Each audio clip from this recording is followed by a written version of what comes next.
நம்ம ஒரு விஷயம் செய்யும் போது 4 பேர் வாழ்த்துவாங்க, 4 பேர் தூற்றுவாங்க. தூற்றுகிறார்களே என்பதற்காக நம்ம அதை செய்யாம விட்டுறக்கூடாதுங்க. ஒருத்தருக்கு குழந்தை இல்ல, அவர் அந்த ஊர்ல அன்னதானம் பண்ண சொல்றாங்க.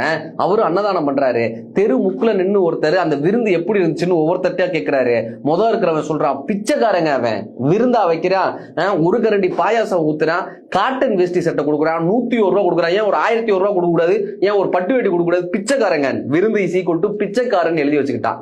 ரெண்டாவது வந்தவர் சொல்றாரு, பரவாயில்ல விருந்தா ஓகே பரவாயில்ல, பாயாசத்துல 4 முந்திரி பருப்பு போட்டிருக்கலாம், வேஷ்டி சட்டம் இன்னும் கொஞ்சம் நல்லா பண்ணிருக்கலாம், பரவாயில்ல பரவாயில்ல விருந்து கூட்டு பரவாயில்லைன்னு எழுதிட்டாங்க. மூணாவது ஒருத்தர் வந்தாரு, நல்ல மனுஷன்பா, ஓரளவுக்கு நல்ல சாப்பாடா போட்டா, எல்லாருக்கும் மரியாதை நடந்தா, நல்ல மனிதன்பா, விருந்து இஸ் ஈக்குவல் டு மனிதன் எழுதி வச்சுட்டாரு.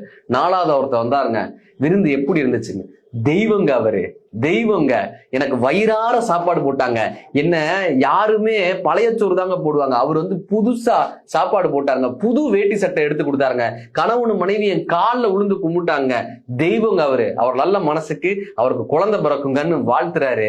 விருந்து இஸ் ஈக்குவல் டு தெய்வம்னு எழுதி வச்சுட்டாங்க. நாம செய்யக்கூடிய வேளையில் சிலர் நம்மை பிச்சைக்காரனாய் பார்ப்பார்கள், சிலர் நம்மை தெய்வமாய் பார்ப்பார்கள். அந்த தெய்வமாய் பார்க்கக்கூடிய ஒருவனுக்காக பிச்சைக்காரனாய் பார்க்கக்கூடிய 1000 பேரை நாம் சமாளிக்கலாம். மேகம் மிதந்தாலும் காகம் பறந்தாலும் ஆகாயம்தான் அழுக்காக ஆகாதென்று சொல்லு.